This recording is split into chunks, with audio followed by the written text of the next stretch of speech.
They always tell you that life changes in loud moments. A breakup, a betrayal, a confession, a door slammed so hard it shakes the house. But that's not how it really happens. Real change doesn't scream. It whispers. And the scariest part? You don't realize it's a turning point until long after it's already over. Before we begin, if you're someone who's drawn to slow, emotional, deeply human stories, the kind that stay in your mind long after they end, then subscribe to this channel. Because here, we don't just tell stories. We explore the moments people never forget, even when they try to.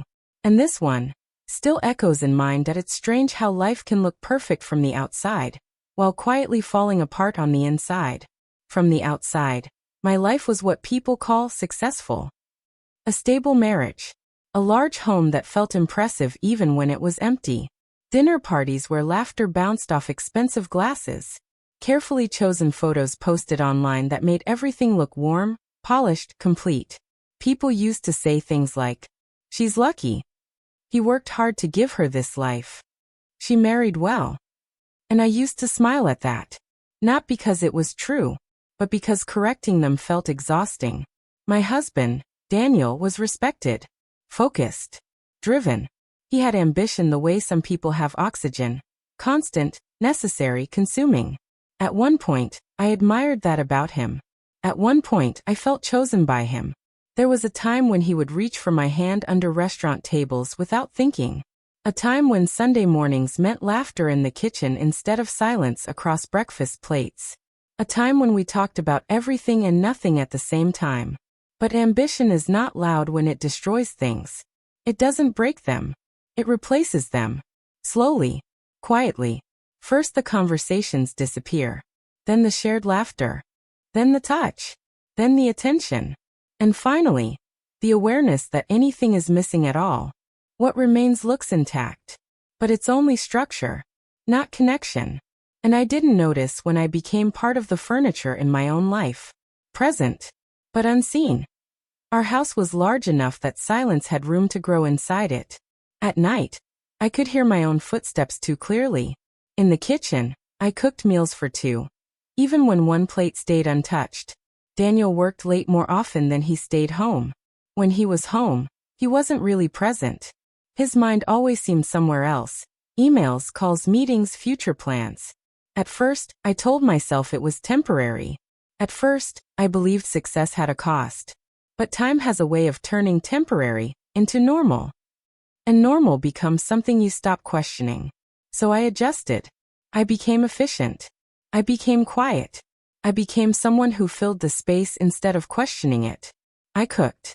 I cleaned. I smiled. I hosted. And slowly, I disappeared inside my own routine. Loneliness doesn't arrive like an event. It builds like weather. You don't notice it forming until you realize everything around you has been damp for too long. And the worst part? No one sees it happening. Not even the person living it. That it was a Tuesday when Caleb arrived. A storm outside. Rain falling so heavily it blurred the world beyond the windows. He stood at the door soaked, exhausted, carrying a single bag like he didn't expect to stay anywhere long. He was 21. Too young to look that tired. Too quiet to look that broken. Daniel introduced him gently. "This is Caleb, my friend's son. He'll stay here for a while." His father had died suddenly. A heart attack. No warning. No preparación. Just absence. And Caleb looked like someone who hadn't yet learned how to exist in a world that no longer included the person who raised him. He didn't speak much when he arrived. Just polite words. Careful movements. Eyes that tried to stay strong but kept failing at it. I showed him the guest room. Gave him towels. Explained where things were. Normal hospitality. Simple kindness. But before he closed the door that night he paused. And quietly said, "Thank you for making this feel less empty." That sentence stayed with me longer than I expected. Because I realized something uncomfortable in that moment. It had been a long time since anyone had thanked me for anything that felt like me. Not the role. Not the routine. Me. At first, Caleb stayed distant. But grief doesn't stay quiet forever. It leaks out in unexpected places. In the kitchen late at night. In the way someone stares at nothing while tea cools beside them. In the silence that follows stories about someone who is gone. We began talking slowly, carefully, not because we had to, but because silence between two grieving people feels heavier than words. He told me about his father, about memories that felt too fragile to touch too quickly, about how people move on too fast after funerals, how the world keeps going like nothing happened, while yours has stopped completely. I understood that feeling more than I admitted, because I had been grieving too. Not a death, but a disappearance that happened slowly enough that no one noticed. My marriage had not ended. It had just stopped growing.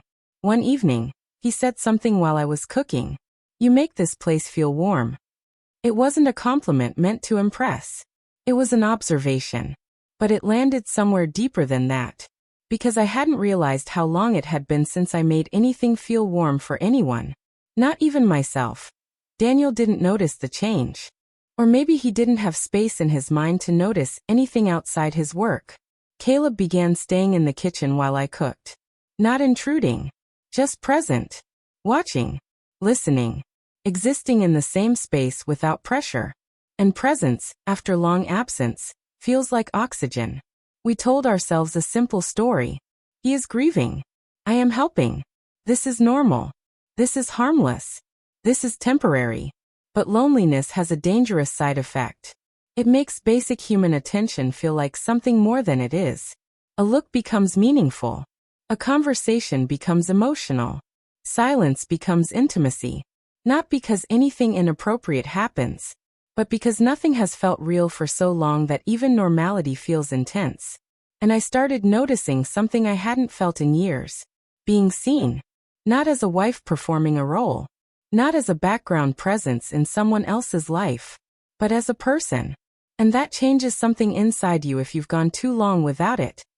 Daniel was away on another business trip.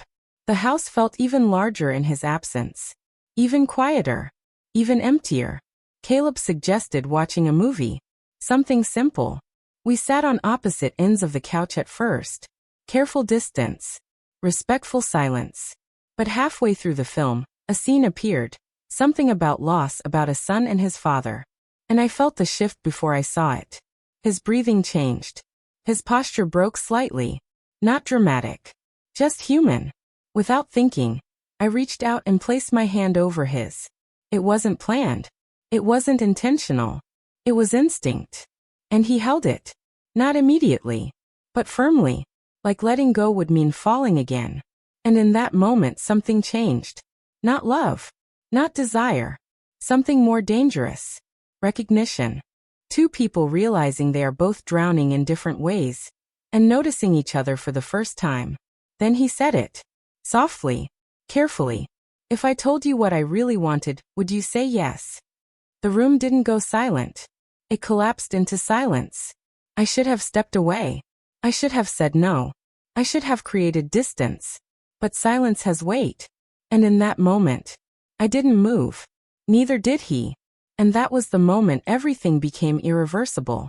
Not because anything fully happened, but because something had already been felt. The next day, everything was different.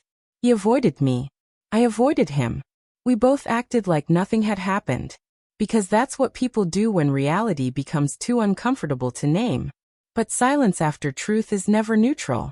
It always means something changed. Daniel returned that evening. Kissed my cheek without looking at me. Asked about dinner. Normal words. Normal routine. But I felt something I couldn't unfeel anymore. The awareness that my life had two layers now. What looked fine.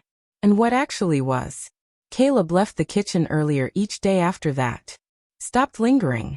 Stopped talking much. And I realized something painful. Nothing had happened between us.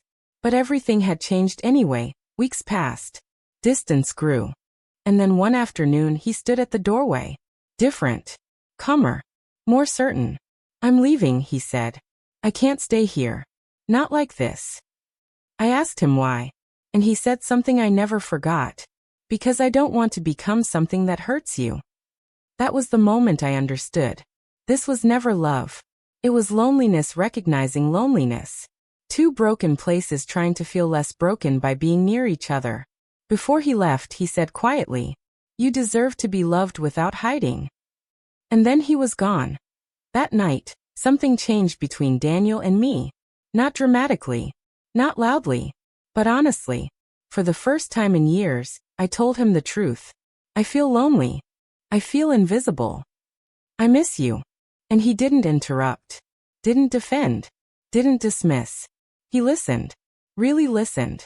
And that was the beginning of something fragile, but real. Not repair. Not forgiveness.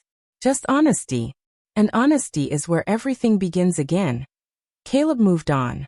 We never spoke again. But sometimes memory doesn't leave quietly. Sometimes it returns as questions you can't answer. What if I had said yes? What if I had crossed that line? What if that moment had become something else? But over time, I understood something important.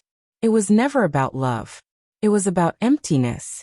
And emptiness will always disguise itself as connection if you let it. Because what I almost chose wasn't romance. It was relief. And relief is not love. It's escape. And escape always comes back. Years later, I still hear that question sometimes. If I told you what I really wanted, would you say yes? But now I understand what it really was. Not a question. A warning. And I'm grateful I finally heard it correctly. Because some whispers don't pull you in. They save you from what you can't yet see.